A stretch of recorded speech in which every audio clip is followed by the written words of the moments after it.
মানুষ ছোট হোক বা বড়, রাজা হোক বা দরিদ্র, সমস্ত মানুষের মধ্যে একটা সামঞ্জস্য থাকে। সমস্ত মানুষের কাছে তার প্রশংসা অত্যন্ত গুরুত্বপূর্ণ। সে খুবই প্রসন্ন হয় যদি আপনি তার প্রশংসা করেন, কিন্তু আপনি যদি তাকে এটা বলেন যে এটা তোমার ভুল ছিল, তোমার কিছু খামতি ছিল, তখন সেটা সে মানতে রাজিই থাকে না। সব মানুষ এটা শুনতে পছন্দ করে যে সে যেটা করেছে সেটাই সর্বোত্তম। এবার আমি আপনাকে একটা কথা বলি, এই হলো নিন্দা, এই হলো প্রশংসা, আর এই হলো সত্য, যা সবার থেকে উচ্চস্থানীয়। সেই জন্য মানুষ আয়না দেখে। আয়না তাকে তার সৌন্দর্য দেখায় না, তাকে দেখায় যা সত্য, যাতে মানুষ আরো সুন্দর হওয়ার চেষ্টা করতে থাকে। তাই আয়না অত্যন্ত গুরুত্বপূর্ণ সত্যকে জানার জন্য। জীবনে নিন্দুকের মাহাত্ম্য প্রশংসকের মাহাত্ম্যের থেকে অনেক বেশি। কেন? কারণ তারা আপনাকে আপনার খামতি দেখায়, আপনার ভুলগুলো বুঝিয়ে দেয়, আপনাকে একটা সুযোগ দেয় নিজেকে শুধরে নিতে, নিজেকে আরো শ্রেষ্ঠ করে তুলতে, যা প্রশংসক করতে পারে না। তাই জীবনে যদি কখনো নিন্দা করা হয়, তাকে ভালোবেসে গ্রহণ করুন, ধন্যাত্মক রূপে গ্রহণ করুন। যদি নিজেকে কোনো শিক্ষা দেওয়া সম্ভব হয় তাহলে অবশ্যই দিন। দেখবেন মন প্রসন্ন হয়ে বলবে, রাধা রাধা। জীবনে কখনো সাফল্য আসে, আবার কখনো অসফলতা, কখনো আশা পাওয়া যায়, কখনো নিরাশা, কখনো জয় লাভ করি, আবার কখনো পরাজয়। এর পেছনের কারণটা জানা অত্যন্ত প্রয়োজনীয়। যদি আমি পরাজয়ের কথা বলি, যখনই আমরা পরাজয় লাভ করি আমরা ভাবতে থাকি যে এমন কেন হলো? আমাদের শত্রু কি বেশি শক্তিশালী ছিল, নাকি আমাদের নীতিতে কোনো খামতি ছিল? এই সমস্ত কারণের পেছনে খুব বড় একটা কারণ থাকে, আর সেই কারণ আমাদের অন্তরে সুপ্ত থাকে। ধরে নিন একটা পথ, তাতে আপনি চলছেন, সেই পথ কাঁটায় পরিপূর্ণ, কিন্তু আপনি পাদুকা পরে রয়েছেন আর আপনি হেঁটে সামনে এগিয়ে যান। এবার এমন একটা পথ এলো যা পুষ্পে ঢাকা, আর আপনি পাদুকা পরে রয়েছেন, কিন্তু আপনার পাদুকাতে একটা পাথর আটকে গেল। তখন দু পা হাঁটাও খুব কঠিন হয়ে পড়ে। এই সংসারের যে কোনো শক্তি আপনাকে পরাস্ত করার পূর্বে আপনি জানেন কি আপনাকে পরাস্ত করতে পারে? আপনার অন্তরের দুর্বলতা, আপনার অন্তরের সেই সুপ্ত শত্রু। আর সেই জন্য ইতিবাচক মনোভাব গুরুত্বপূর্ণ হয়ে পড়ে। ভালো মানুষদের সাথে থাকুন, সৎসঙ্গে থাকুন, বন্ধুত্ব করুন, ভালোবাসুন। এই ভালোবাসা এত শক্তিশালী এক অস্ত্র যাকে ব্রহ্মাস্ত্রও পরাস্ত করতে পারে না। এই সমস্যারূপী পাথর কিছুই নয়। আসুন আমার সাথে ভালোবেসে বলুন, রাধা রাধা। মানুষের দুটো রূপ রয়েছে। এক, আমাদের এই মুখ, যা শুধুই চোখে দেখা যায়, আর দ্বিতীয় আমাদের এই মন, যা শুধুমাত্র অন্তরাত্মা দ্বারা দেখা যায়। এবার আমাদের এই মুখ, তা ঈশ্বর সকলকেই আগে থেকেই প্রদান করেছেন, কিন্তু এই মন কেমন হবে তা আমাদের জীবনের অনুভূতি এবং আমাদের জীবনের লক্ষ্য এগুলি সুনিশ্চিত করে। অর্থাৎ নেত্র দিয়ে দেখা যায় আমাদের এই মুখ, তা শুধুই এই কারণে প্রয়োজন যাতে সংসার আমাদের দেখতে পায়, আমাদের চিনতে পারে। কিন্তু যদি এই সংসারে আপনি প্রকৃত অর্থে মান সম্মান লাভ করতে চান, তাহলে নিজের অন্তরাত্মাকে আপনাকে বিকশিত করতেই হবে। দেখুন, কথায় আছে এই যে অসুর, তা শারীরিকভাবে উপস্থিত নয়, তা মনের মধ্যে থাকে। যদি এই মন থেকে অসুরকে বের করে দেওয়া যায়, তাহলে শরীরে তা উপস্থিত থাকবেই না। তাই মনকে শুদ্ধ করুন আর আমার সাথে ভালোবেসে বলুন, রাধা রাধা। মানুষ যখনই একে অপরের সামনে নিজেদের হৃদয়ের ভাবনা প্রকাশ করে, তখন এক অত্যন্ত প্রভাবশালী মাধ্যম তারা ব্যবহার করে, যাকে ভাষা বলা হয়। এবার আমি দেখেছি যে একজন মানুষ অনেকগুলো ভাষাতেই নিপুণ। আমি এটাও দেখেছি যে মানুষ অনেকগুলো ভাষায় কথা বলে, কখনো কখনো অনেক ভাষা মিলিত করে তার প্রয়োগ করে, উচিত প্রকারে তাকে ব্যবহার করে না, না সেটাকে সম্মান করে, আর না ভাষাকে শুদ্ধ রাখে। আর এটা হলো অনুচিত। যদি ভাষাকে শুদ্ধ রাখেন তাহলে ভাষা আপনার চরিত্রকে শুদ্ধ রাখবে, তা আপনার একাগ্রতা বাড়িয়ে তুলবে। এই প্রত্যেক ধ্বনিকে অনুভব করে যদি আপনি শব্দের উচ্চারণ করেন, ভাষাকে প্রয়োগ করেন, তাহলে আপনিও আনন্দ পাবেন, আর যিনি শুনছেন সেই ব্যক্তির কানেও মধুর শব্দ বাজবে। তাই মনে রাখবেন, যে ব্যক্তি ভাষার পবিত্রতাকে সম্মান করে তাকে সংসারও সম্মান করে। ভাষাকে শুদ্ধ এবং পবিত্র রাখুন, তাহলে ভাষা আপনার চরিত্রকেও শুদ্ধ এবং পবিত্র রাখবে।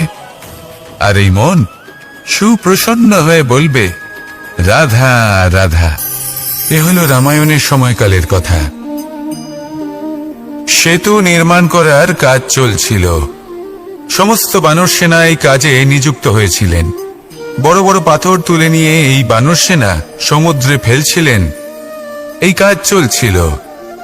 এমন সময় ছোট্ট একটা কাঠবিড়ালি এলো। ছোট ছোট মাটির ডেলা হাতে নিয়ে সাগরের কাছে যাচ্ছিল আর বড় বড় পাথরের পাশে রেখে দিচ্ছিল, যথাসম্ভব সেখানে রেখে আসছিল। সারা দিন ধরে সে এই পরিশ্রম করেই যাচ্ছিল। এবার শ্রীরাম তার এই কাজ দেখতে পেলেন। সেই ছোট্ট কাঠবিড়ালিটিকে নিজের হাতে তুলে নিলেন এবং অত্যন্ত ভালোবেসে তার পিঠে হাত বুলিয়ে দিলেন। কথায় আছে যে কাঠবিড়ালির পিঠে যে দাগ আছে, সেই 3টি দাগ এসেছে শ্রীরামচন্দ্রের 3 আঙুলের থেকে। যে কাজ আপনি করছেন তাতে সমস্ত শক্তি প্রয়োগ করুন। যতটা আপনার সামর্থ্য রয়েছে, যতটা আপনার প্রতিভা রয়েছে, সম্পূর্ণভাবে উৎসর্গ করে দিন। ঠিক এমন ভাবে কর্ম করুন। সেই কাঠবিড়ালি কিন্তু তাই করেছিল। সেই জন্য শ্রীরামের সাথে সেও সেই কাহিনীতে অমর হয়ে গেছিল। সম্পূর্ণ শক্তি প্রয়োগ করুন, সম্পূর্ণ সামর্থ্যের সাথে কর্ম করুন, কারণ এটাই হলো শ্রেষ্ঠ পথ কোনো কর্ম করার। আসুন আমার সাথে ভালোবেসে বলুন, রাধা রাধা। এই সংসারে যখন সাফল্যের পথে আপনি অগ্রসর হবেন, তখন আপনার পরিশ্রম, একাগ্রতা, সাহসের সাথে সাথে সমাজের মানসিকতাও সহ্য করতে হবে। প্রত্যেক ব্যক্তি কিছু না কিছু ভাবেন, কিছু না কিছু বলেন। কিছু মানুষ এমন আছেন যারা ভাববেন যে আপনি কিছুই করতে পারবেন না। তারা আপনার নিন্দা করবেন, আর এই নিন্দার কথা ভেবেই আমরা ভয়ভীত হয়ে পড়ি। সেই কারণে নিজেদের আশা, নিজেদের বিশ্বাস হারিয়ে ফেলি। এবার যদি সেই নিন্দার ভয়ে আমরা লক্ষ্যচ্যুত হই, তাহলে সেটা অনুচিত। সেই জন্য জীবনে শুধু পরিশ্রম করতে থাকুন, সামনে এগোতে থাকুন। যেই দিন আপনি আপনার লক্ষ্য লাভ করবেন, সেই প্রত্যেক ব্যক্তি যারা নিন্দা করছিলেন তাদের দৃষ্টি আপনা থেকেই পাল্টে যাবে, ঠিক কিনা? এই সংসারকে যা প্রাণ চায় তাই বলতে দিন। যদি আপনি কারোর কথা শুনতে চান, তাহলে নিজের অন্তরের কথা শুনুন। সেটাই আপনাকে উচিত পথে নিয়ে যাবে। সামনে অগ্রসর হতে থাকুন, পরিশ্রম করুন। এমন একটা দিন আসবে যেদিন এই নিন্দুক ব্যক্তিরা আপনার লক্ষ্য প্রাপ্তির উদাহরণ সবাইকে দেবে। আসুন আমার সাথে ভালোবেসে বলুন, রাধা রাধা। মানুষ সুখী জীবনযাপনের প্রতি এতটাই অভ্যস্ত হয়ে পড়ে যে একটা ছোট্ট সমস্যা এলেই সে সবার থেকে সাহায্য চাইতে শুরু করে দেয়। সে সাহায্য লাভও করে এবং সেই সংকট থেকে সে বেরিয়েও আসে। কিন্তু এই সাহায্য কিছু মুহূর্তের, আর কিছু মুহূর্তের হলো এই দুঃখ। এই 2 মুহূর্তের সাহায্যের জন্য আজীবন আপনি তার কাছে ঋণী হয়ে থাকেন। আর মানবিকতার খাতিরে আপনার মনে কৃতজ্ঞতা জেগে ওঠে। আর সেই কৃতজ্ঞতা বোধ হলো যে আপনি কখনো সেই ব্যক্তিকে ছাপিয়ে যেতেই পারবেন না। সেই জন্য জীবনে সবসময় চেষ্টা করবেন নিজেকে প্রস্তুত রাখতে, সেই সব সমস্যার জন্য, সেই সব বাধার জন্য যেগুলো আপনার জীবনে আসতে পারে। ততক্ষণ সাহায্য চাইবেন না যতক্ষণ না অন্য কোনো পথ না থাকছে। সাহায্য চাওয়া অনুচিত নয়, কিন্তু সাহায্য চাইলে এবং সাহায্য পেলে আপনি আজীবন কৃতজ্ঞ এবং ঋণী হয়ে থাকবেন। আর তারপর একদিন আপনি পরিবর্তন দেখতে পাবেন।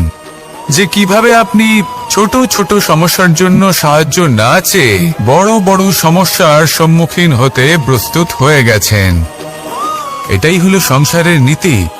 এটাই পালন করুন আর আমার সাথে ভালোবেসে বলুন, রাধা রাধা।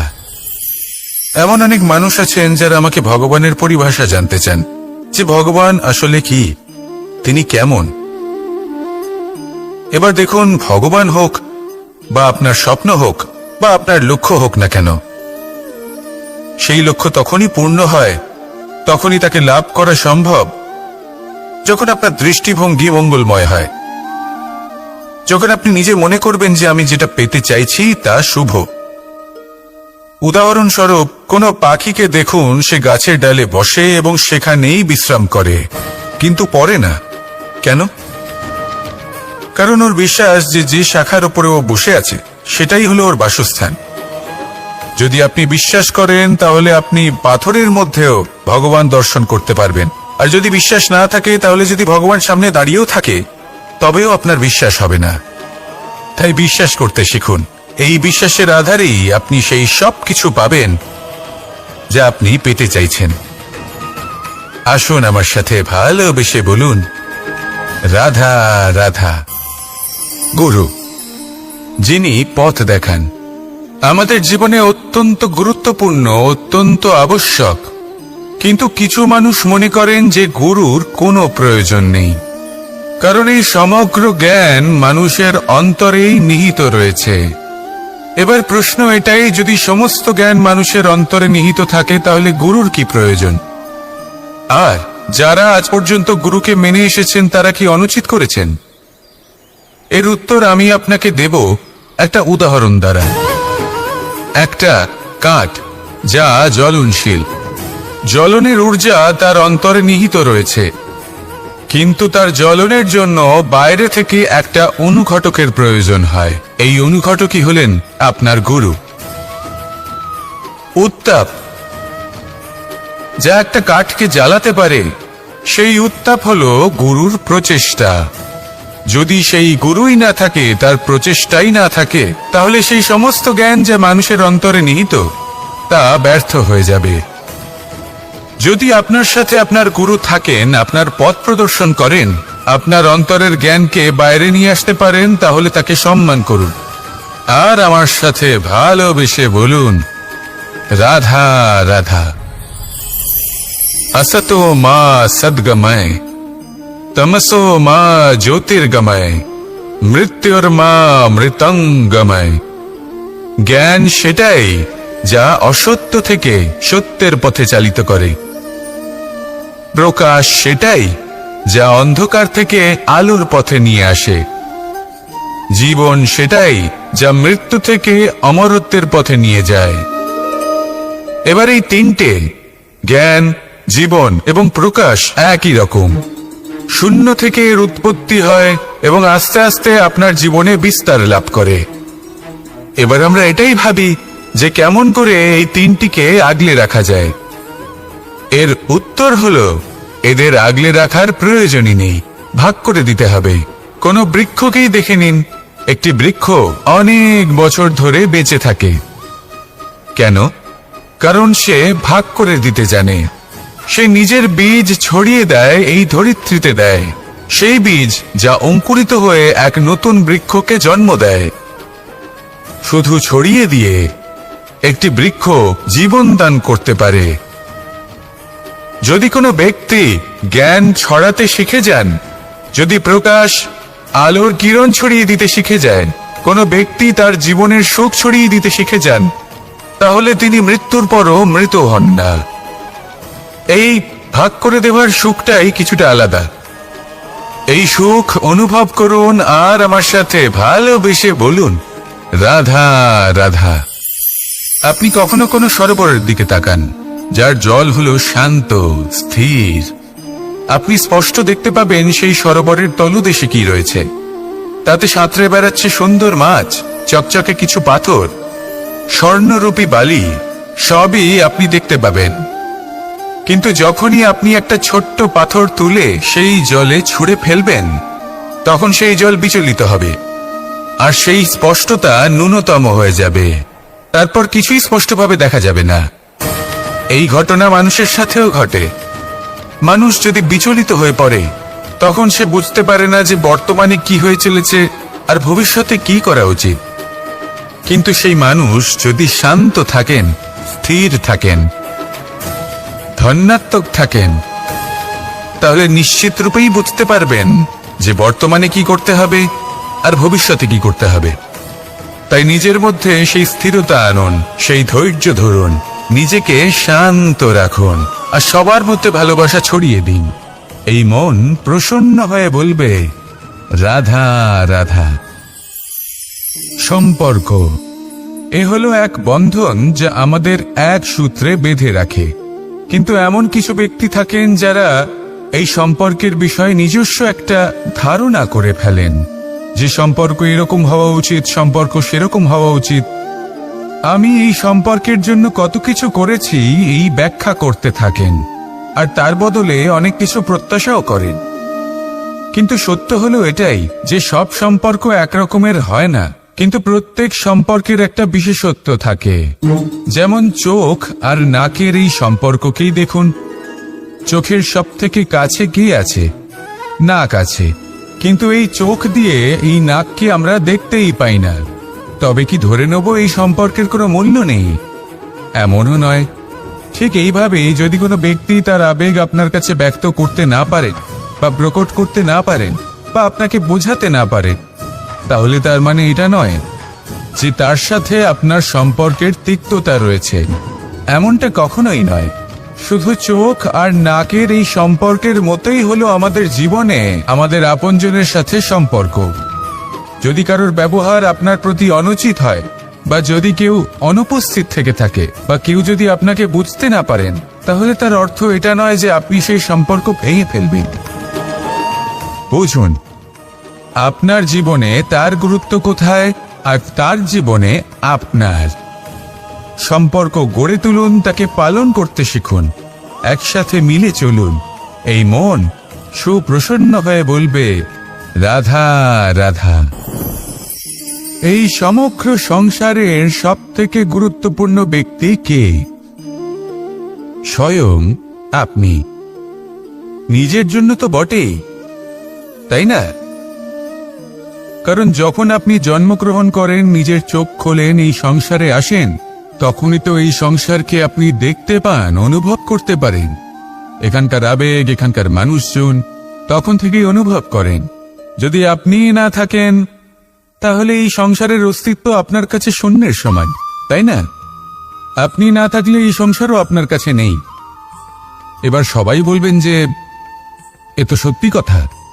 সেই অনুযায়ী তো আমার স্বার্থপর হওয়া উচিত, অহংকারী হওয়া উচিত, কারণ আমার কাছে আমিই তো সবকিছু। দৃষ্টিভঙ্গি পাল্টে দেখুন।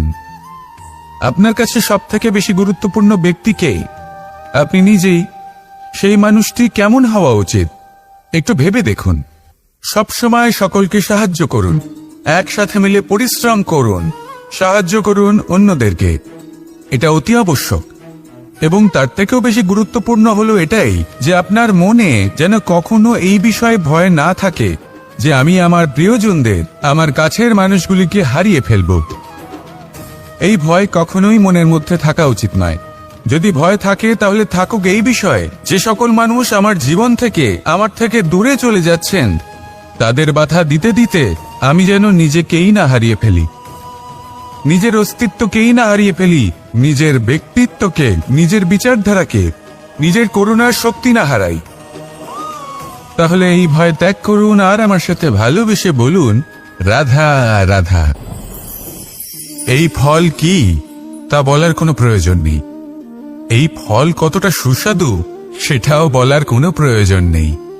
ধরুন এমন কোনো মানুষ আসলেন যিনি জানেন না এটা কোন ফল। তিনি এটা দেখে ভাববেন এ তো কাঁটার একটা গুচ্ছ মনে হচ্ছে, নিয়ে ফেলে দেবেন। সেখানে দ্বিতীয় কোনো ব্যক্তি যিনি বুঝদার, তিনি দেখবেন, ভাববেন যে প্রকৃতি এর গায়ে এত কাঁটা কেন দিয়েছে? অবশ্যই সুরক্ষার জন্য দিয়েছে, অর্থাৎ ভিতরে অবশ্যই অমূল্য কিছু রয়েছে। সেই ধরনের ব্যক্তি এই ফলের অন্তরে প্রবেশ করেন এবং এই ফলের আনন্দ উপভোগ করেন। এরকমই কিছুটা আমাদের সংসারেও আমরা দেখতে পাই। প্রত্যেকদিন আমরা নতুন নতুন মানুষের সাথে পরিচিত হই। এমন কিছু ব্যক্তি থাকেন যাদের সাথে প্রথম আলাপের পর আমাদের এটা মনে হয় যে এই ব্যক্তিকে দেখে একটু রাগী ব্যক্তি মনে হচ্ছে, বড়ই অহংকারী বোধ হচ্ছে, উদ্ধত মনে হচ্ছে। বেশিরভাগ মানুষ প্রথম আলাপের পরে তাদের সাথে দূরত্ব বজায় রাখবেন, কিন্তু যিনি বুঝদার ব্যক্তি তিনি ভাববেন যে এই ব্যক্তি এমন কেন করছেন। হয়তো সুরক্ষার খাতিরে এই ব্যক্তি নিজেকে এরকম করে তুলেছেন যাতে অন্য কোনো ব্যক্তি এসে ওনার সময় নষ্ট না করেন, ওনার আবেগের সাথে ছলনা না করেন, খেলা না করেন।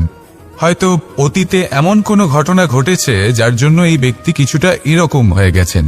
এমনই একজন ব্যক্তি সেই ব্যক্তির মনের গভীর পর্যন্ত পৌঁছতে পারেন আর সেখান থেকে শুভ গুণগুলিকে বাইরে বের করে আনতে পারেন। এরকমই ব্যক্তি হয়ে উঠুন, এমন বুঝদার ব্যক্তি হয়ে উঠুন যিনি সামনের ব্যক্তির খারাপ গুণগুলিকে অবহেলা করে হৃদয়ের অন্তঃস্থল থেকে শুভ গুণগুলিকে প্রকাশিত করে এবং সেই ব্যক্তিকে দেখাতে পারে। এমন ব্যক্তি হয়ে উঠুন যিনি নিজের জীবনকেও সফল করে তোলেন এবং অন্যের জীবনকেও। আসুন আমার সাথে ভালোবেসে বলুন, রাধা রাধা। আমি জীবনে অনেক ভালো মানুষের সংস্পর্শে এসেছি। এমন ব্যক্তি যিনি আজীবন জ্ঞান লাভ করে থাকেন, পড়তেই থাকেন, পড়তেই থাকেন, জ্ঞান অর্জন করতেই থাকেন, অত্যাধিক জ্ঞান অর্জন করতে থাকেন। কিন্তু এইটুকুই কি যথেষ্ট? ধরে নিন কোনো ব্যক্তি শিল্পকলার বিষয়ে অনেক বই পড়ে ফেলেছেন, কিন্তু কখনো শিল্পকর্মই করেননি। তাহলে সেই জ্ঞানের কি লাভ? কোনো লাভ নেই। এবার এটাই আমাদের জীবনে শেখা প্রয়োজন। আমরা জ্ঞান অর্জন করি কিন্তু তা যাপন করি না, তা কর্মজীবনে প্রয়োগ করি না। তাহলে এতে কি লাভ হবে? জ্ঞান আছেই সেই জন্য যাতে আমরা জীবনকে আরো শ্রেষ্ঠ করে তোলার জন্য তাকে প্রয়োগ করি। এই জ্ঞান এবং কর্মের একসাথে পথ চলাটাই আবশ্যক। তবেই এই জ্ঞান অভিজ্ঞতায় পরিণত হবে, আর অভিজ্ঞতা দ্বারা যে জ্ঞান লাভ হয় সেটাই সবথেকে বেশি গুরুত্বপূর্ণ, সেটাই হলো সবথেকে বেশি লাভদায়ক। সেই জন্য শুধু জ্ঞান অর্জন করবেন না, তাকে প্রয়োগ করুন, তাকে কর্মজীবনে প্রয়োগ করুন, জীবনকে আরো শ্রেষ্ঠ করে তুলুন। আর আমার সাথে ভালোবেসে বলুন, রাধা রাধা। এটা হলো একটা সাদা পাতা। এবার এতে আমি যাই লিখব সেটাই এর অস্তিত্ব হবে। এতে আমি প্রেমের কিছু কথা লিখে একে প্রেম পত্র বানিয়ে তুলতে পারি। মাতা পিতার জন্য একটা শুভ সংবাদ লিখতে পারি। শত্রুর বিষয়ে সতর্ক করব বলে সেনাকে একটা সংবাদ লিখতে পারি। দ্বারকাবাসীর জন্য কোনো সংবাদ পাঠাতে পারি। যাই লিখব এই পত্র সেটাই হয়ে উঠবে। সেই রকমই হলো আমাদের জীবন। আমরা যেমন কর্ম আমরা করব, আমাদের অস্তিত্ব এবং ব্যক্তিত্ব ঠিক তেমনই হয়ে উঠবে। যদি আপনি একটা অসাধারণ, উজ্জ্বল এবং সম্মানজনক জীবনযাপন করতে চান, তাহলে তার একটা রহস্য আপনাকে বলি। যেমন কথন হবে, কর্ম তেমন হবে। অর্থাৎ যতটুকু বলেছেন ততটুকুই করুন, আর যতটুকু করেছেন ততটুকুই বলুন। এই একটা নিয়ম যদি আপনারা পালন করেন, তাহলে এই সংসারের সমস্ত পণ্ডিত আপনাকে অবশ্যই সম্মান করবেন। তাহলে এটাই করুন আর আমার সাথে ভালোবেসে বলুন, রাধা রাধা। বিন্দু বিন্দু জলেই সাগর নির্মাণ হয়। এবার এই কথা আমরা সকলে জানি। আপনি কি এই কথাটা জানেন যে ছোট ছোট সুখের দ্বারাই বড় সুখ লাভ করা যায়? একজন বাবাকে দেখুন, সন্তানের জন্ম থেকে তার যুবক হওয়া পর্যন্ত তার সাথে ছোট ছোট সুখ যাপন করেন। এই ছোট ছোট সুখগুলি তাদের প্রেমের সম্পর্কে গভীরতা নিয়ে আসে এবং প্রেমের এই গভীরতা তাদের জীবনে বড় সুখ নিয়ে আসে। এটা ঠিক সেই রকম যেরকম বিশাল এক সমুদ্রে, গভীর এক সমুদ্রে অমূল্য রত্ন খুঁজে পাওয়া যায়। এটাও ঠিক সেরকমই। সেই জন্য জীবনে বড় বড় সুখের খোঁজ করতে গিয়ে সময় নষ্ট করবেন না। এই যে ছোট ছোট সুখ আছে, এগুলোকে যাপন করা শুরু করুন। এগুলোর আনন্দ লাভ করুন, এগুলো নিয়ে উৎসব পালন করুন, প্রেমের গভীরতা বুঝুন, আর এই গভীর প্রেমে মন নিমজ্জিত করুন। তারপরে দেখুন এই মন আর এই জীবন সুপ্রসন্ন হয়ে বলবে, রাধা রাধা। মানুষের জন্ম কখনো তার ভবিষ্যৎ নির্ধারণ করতে পারে না। হ্যাঁ, ওর জীবনযাত্রা অবশ্যই সুখময় হতে পারে, নির্ভর করে যে ও কোন পরিবারে জন্ম নিচ্ছে, তার পরিবার পরিজন কে হন, তার মাতা পিতা কে হন, তাকে কেমন শিক্ষা দেওয়া হয়েছে, কেমন ভাবে পালন করা হচ্ছে। সে কিন্তু কুপাত্রও হতে পারে, আবার সুপাত্রও হতে পারে। কিন্তু সে চলে যাওয়ার পর এই সংসার তাকে মনে রাখবে নাকি না, আর যদি মনেও রাখে তাহলে কিভাবে মনে রাখবে, সেটা নির্ভর করছে তার কর্ম এবং তার নির্বাচনের উপর।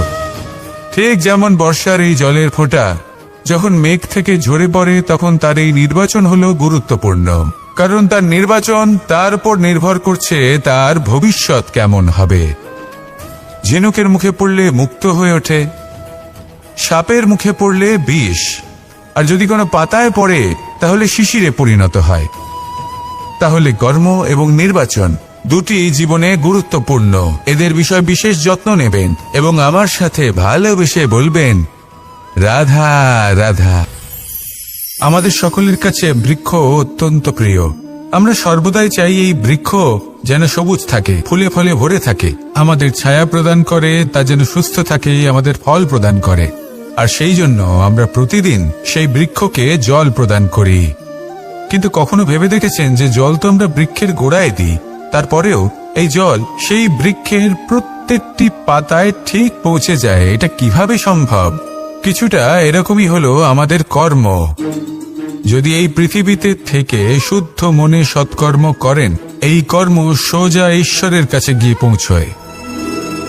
যদি শ্রদ্ধা ভাব নিয়ে সমর্পিত হয়ে শুদ্ধ চিত্তে আপনি কাউকে সেবা করেন, তা সে মাতা পিতাই হোক, পরিবার হোক, গুরু হোক, পশুপক্ষী হোক বা সমাজ হোক, তাহলে সেটা সোজা ঈশ্বরের চরণে সমর্পিত হয়।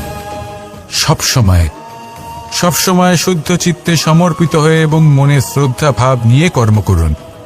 ঈশ্বর নিজে থেকেই এর ফল আপনাকে প্রদান করবেন। আসুন আমার সাথে ভালোবেসে বলুন, রাধা রাধা। ইচ্ছে এবং চেষ্টা এই দুই মানুষের মধ্যে আছে, কিন্তু এই দুইয়ের মধ্যে সামঞ্জস্য থাকা খুব প্রয়োজন। আপনার যা ইচ্ছে সেটা পূর্ণ করার জন্য চেষ্টার প্রয়োজন তো অবশ্যই। আপনি যে স্বপ্ন দেখেন সেটা পূর্ণ করার জন্য নিদ্রা ত্যাগ করে চেষ্টা করা অত্যন্ত প্রয়োজনীয়, নয়তো এই স্বপ্ন কখনোই পূর্ণ হবে না। যদি আপনি কোনো প্রশ্নের উত্তর চান তাহলেও আপনাকে চেষ্টা করতেই হবে। জীবনে যদি সামনে এগোতে হয় তাহলে পাকে কষ্ট দিয়ে সামনে এগোতে হবে, চেষ্টা অবশ্যই করতে হবে। যদি আপনি চেষ্টা না করেন, পরিশ্রম না করেন, তাহলে এই সংসার আপনাকে পেছনে ফেলে সামনে এগিয়ে যাবে। নিজের ইচ্ছেগুলিকে মন থেকে বাস্তবে আনুন আর চেষ্টার দ্বারা তাকে সার্থক করুন। এই মন প্রসন্ন হয়ে বলবে, রাধা রাধা। মানুষ ছোট হোক বা বড়, রাজা হোক বা দরিদ্র, সমস্ত মানুষের মধ্যে একটা সামঞ্জস্য থাকে। সমস্ত মানুষের কাছে তার প্রশংসা অত্যন্ত গুরুত্বপূর্ণ। সে খুবই প্রসন্ন হয় যদি আপনি তার প্রশংসা করেন, কিন্তু আপনি যদি তাকে এটা বলেন যে এটা তোমার ভুল ছিল, তোমার কিছু খামতি ছিল, তখন সেটা সে মানতে রাজিই থাকে না। সব মানুষ এটা শুনতে পছন্দ করে যে সে যেটা করেছে সেটাই সর্বোত্তম। এবার আমি আপনাকে একটা কথা বলি, এ হলো নিন্দা, এ হলো প্রশংসা, আর এই হলো সত্য, যা সবার থেকে উচ্চস্থানীয়। সেই জন্য মানুষ আয়না দেখে। আয়না তাকে তার সৌন্দর্য দেখায় না, তাকে দেখায় যা সত্য, যাতে মানুষ আরো সুন্দর হওয়ার চেষ্টা করতে থাকে। তাই আয়না অত্যন্ত গুরুত্বপূর্ণ সত্যকে জানার জন্য। জীবনে নিন্দুকের মাহাত্ম্য প্রশংসকের মাহাত্ম্যের থেকে অনেক বেশি। কেন? কারণ তারা আপনাকে আপনার খামতি দেখায়, আপনার ভুলগুলো বুঝিয়ে দেয়, আপনাকে একটা সুযোগ দেয় নিজেকে শুধরে নিতে, নিজেকে আরো শ্রেষ্ঠ করে তুলতে, যা প্রশংসক করতে পারে না। তাই জীবনে যদি কখনো নিন্দা করা হয় তাকে ভালোবেসে গ্রহণ করুন, ধন্যাত্মক রূপে গ্রহণ করুন। যদি নিজেকে কোনো শিক্ষা দেওয়া সম্ভব হয় তাহলে অবশ্যই দিন। দেখবেন মন প্রসন্ন হয়ে বলবে, রাধা রাধা। জীবনে কখনো সাফল্য আসে, আবার কখনো অসফলতা, কখনো আশা পাওয়া যায়, কখনো নিরাশা, কখনো জয় লাভ করি, আবার কখনো পরাজয়। এর পেছনের কারণটা জানা অত্যন্ত প্রয়োজনীয়। যদি আমি পরাজয়ের কথা বলি, যখনই আমরা পরাজয় লাভ করি আমরা ভাবতে থাকি যে এমন কেন হলো? আমাদের শত্রু কি বেশি শক্তিশালী ছিল, নাকি আমাদের নীতিতে কোনো খামতি ছিল? এই সমস্ত কারণের পেছনে খুব বড় একটা কারণ থাকে, আর সেই কারণ আমাদের অন্তরে সুপ্ত থাকে। ধরে নিন একটা পথ, তাতে আপনি চলছেন, সেই পথ কাঁটায় পরিপূর্ণ, কিন্তু আপনি পাদুকা পরে রয়েছেন আর আপনি হেঁটে সামনে এগিয়ে যান। এবার এমন একটা পথ এলো যা পুষ্পে ঢাকা, আর আপনি পাদুকা পরে রয়েছেন, কিন্তু আপনার পাদুকাতে একটা পাথর আটকে গেল। তখন দু পা হাঁটাও খুব কঠিন হয়ে পড়ে। এই সংসারের যে কোনো শক্তি আপনাকে পরাস্ত করার পূর্বে আপনি জানেন কি আপনাকে পরাস্ত করতে পারে? আপনার অন্তরের দুর্বলতা, আপনার অন্তরের সেই সুপ্ত শত্রু। আর সেই জন্য ইতিবাচক মনোভাব গুরুত্বপূর্ণ হয়ে পড়ে। ভালো মানুষদের সাথে থাকুন, সৎসঙ্গে থাকুন, বন্ধুত্ব করুন, ভালোবাসুন। এই ভালোবাসা এত শক্তিশালী এক অস্ত্র যাকে ব্রহ্মাস্ত্রও পরাস্ত করতে পারে না। এই সমস্যারূপী পাথর কিছুই নয়। আসুন আমার সাথে ভালোবেসে বলুন, রাধা রাধা। মানুষের দুটো রূপ রয়েছে। এক, আমাদের এই মুখ, যা শুধুই চোখে দেখা যায়, আর দ্বিতীয় আমাদের এই মন, যা শুধুমাত্র অন্তরাত্মা দ্বারা দেখা যায়। এবার আমাদের এই মুখ, তা ঈশ্বর সকলকেই আগে থেকেই প্রদান করেছেন, কিন্তু এই মন কেমন হবে তা আমাদের জীবনের অনুভূতি এবং আমাদের জীবনের লক্ষ্য এগুলি সুনিশ্চিত করে। অর্থাৎ নেত্র দিয়ে দেখা যায় আমাদের এই মুখ, তা শুধুই এই কারণে প্রয়োজন যাতে সংসার আমাদের দেখতে পায়, আমাদের চিনতে পারে। কিন্তু যদি এই সংসারে আপনি প্রকৃত অর্থে মান সম্মান লাভ করতে চান, তাহলে নিজের অন্তরাত্মাকে আপনাকে বিকশিত করতেই হবে। দেখুন, কথায় আছে এই যে অসুর, তা শারীরিকভাবে উপস্থিত নয়, তা মনের মধ্যে থাকে। যদি এই মন থেকে অসুরকে বের করে দেওয়া যায়, তাহলে শরীরে তা উপস্থিত থাকবেই না। তাই মনকে শুদ্ধ করুন আর আমার সাথে ভালোবেসে বলুন, রাধা রাধা। মানুষ যখনই একে অপরের সামনে নিজেদের হৃদয়ের ভাবনা প্রকাশ করে, তখন এক অত্যন্ত প্রভাবশালী মাধ্যম তারা ব্যবহার করে, যাকে ভাষা বলা হয়। এবার আমি দেখেছি যে একজন মানুষ অনেকগুলো ভাষাতেই নিপুণ। আমি এটাও দেখেছি যে মানুষ অনেকগুলো ভাষায় কথা বলে, কখনো কখনো অনেক ভাষা মিলিত করে তার প্রয়োগ করে, উচিত প্রকারে তাকে ব্যবহার করে না, না সেটাকে সম্মান করে, আর না ভাষাকে শুদ্ধ রাখে। আর এটা হলো অনুচিত। যদি ভাষাকে শুদ্ধ রাখেন, তাহলে ভাষা আপনার চরিত্রকে শুদ্ধ রাখবে, তা আপনার একাগ্রতা বাড়িয়ে তুলবে। এই প্রত্যেক ধ্বনিকে অনুভব করে যদি আপনি শব্দের উচ্চারণ করেন, ভাষাকে প্রয়োগ করেন, তাহলে আপনিও আনন্দ পাবেন, আর যিনি শুনছেন সেই ব্যক্তির কানেও মধুর শব্দ বাজবে।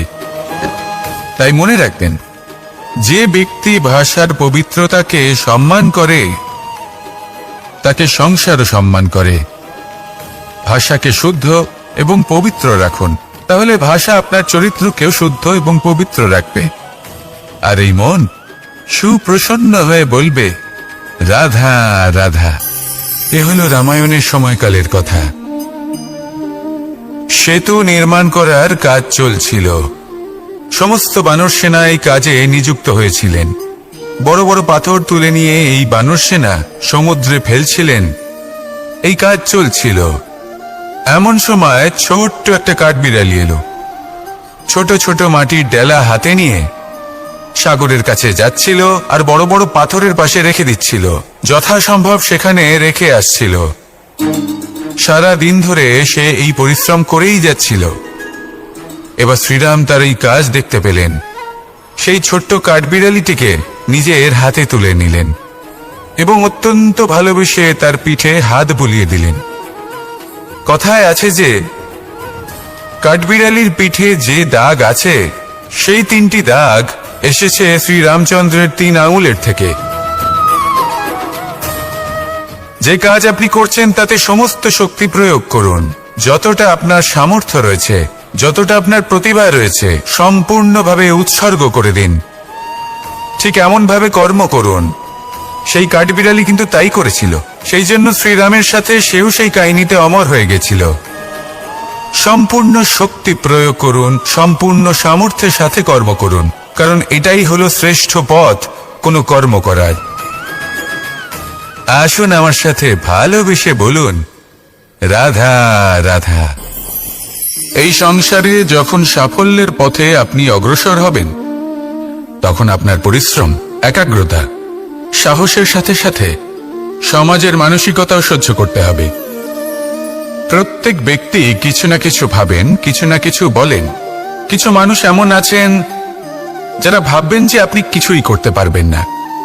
তারা আপনার নিন্দা করবেন, আর এই নিন্দার কথা ভেবেই আমরা ভয়ভীত হয়ে পড়ি।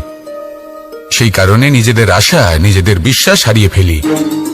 এবার যদি সেই নিন্দার ভয়ে আমরা লক্ষ্যচ্যুত হই, তাহলে সেটা অনুচিত। সেই জন্য জীবনে শুধু পরিশ্রম করতে থাকুন, সামনে এগোতে থাকুন।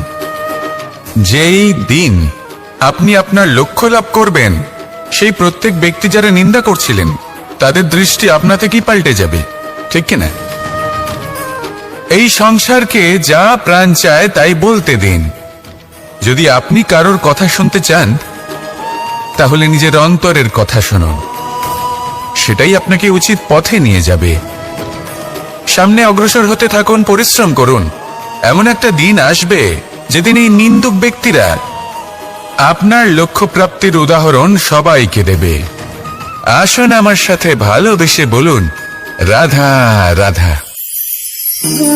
মানুষ সুখী জীবনযাপনের প্রতি এতটাই অভ্যস্ত হয়ে পড়ে যে একটা ছোট্ট সমস্যা এলেই সে সবার থেকে সাহায্য চাইতে শুরু করে দেয়।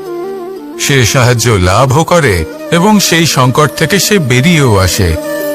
কিন্তু এই সাহায্য কিছু মুহূর্তের, আর কিছু মুহূর্তের হলো এই দুঃখ। এই 2 মুহূর্তের সাহায্যের জন্য আজীবন আপনি তার কাছে ঋণী হয়ে থাকেন। আর মানবিকতার খাতিরে আপনার মনে কৃতজ্ঞতা জেগে ওঠে। আর সেই কৃতজ্ঞতা বোধ হলো যে আপনি কখনো সেই ব্যক্তিকে ছাপিয়ে যেতেই পারবেন না। সেই জন্য জীবনে সবসময় চেষ্টা করবেন নিজেকে প্রস্তুত রাখতে, সেই সব সমস্যার জন্য, সেই সব বাধার জন্য যেগুলো আপনার জীবনে আসতে পারে। ততক্ষণ সাহায্য চাইবেন না যতক্ষণ না অন্য কোনো পথ না থাকছে। সাহায্য চাওয়া অনুচিত নয়, কিন্তু সাহায্য চাইলে এবং সাহায্য পেলে আপনি আজীবন কৃতজ্ঞ এবং ঋণী হয়ে থাকবেন। আর তারপর একদিন আপনি পরিবর্তন দেখতে পাবেন যে কিভাবে আপনি ছোট ছোট সমস্যার জন্য সাহায্য না চেয়ে বড় বড় সমস্যার সম্মুখীন হতে প্রস্তুত হয়ে গেছেন। এটাই হলো সংসারের নীতি। এটাই পালন করুন আর আমার সাথে ভালোবেসে বলুন, রাধা রাধা। এমন অনেক মানুষ আছেন যারা আমাকে ভগবানের পরিভাষা জানতে চান, যে ভগবান আসলে কি, তিনি কেমন। এবার দেখুন, ভগবান হোক বা যখন আপনি নিজে মনে করবেন যে আমি যেটা পেতে চাইছি তা শুভ। উদাহরণস্বরূপ, কোনো পাখিকে দেখুন, সে গাছের ডালে বসে এবং সেখানেই বিশ্রাম করে, কিন্তু পড়ে না। কেন? কারণ ওর বিশ্বাস যে যে শাখার উপরে ও বসে আছে সেটাই হলো ওর বাসস্থান। যদি আপনি বিশ্বাস করেন তাহলে আপনি পাথরের মধ্যেও ভগবান দর্শন করতে পারবেন। আর যদি বিশ্বাস না থাকে, তাহলে যদি ভগবান সামনে দাঁড়িয়েও থাকে তবেও আপনার বিশ্বাস হবে না। তাই বিশ্বাস করতে শিখুন। এই বিশ্বাসের আধারেই আপনি সেই সব কিছু পাবেন যা আপনি পেতে চাইছেন। আসুন আমার সাথে ভালোবেসে বলুন, রাধা রাধা।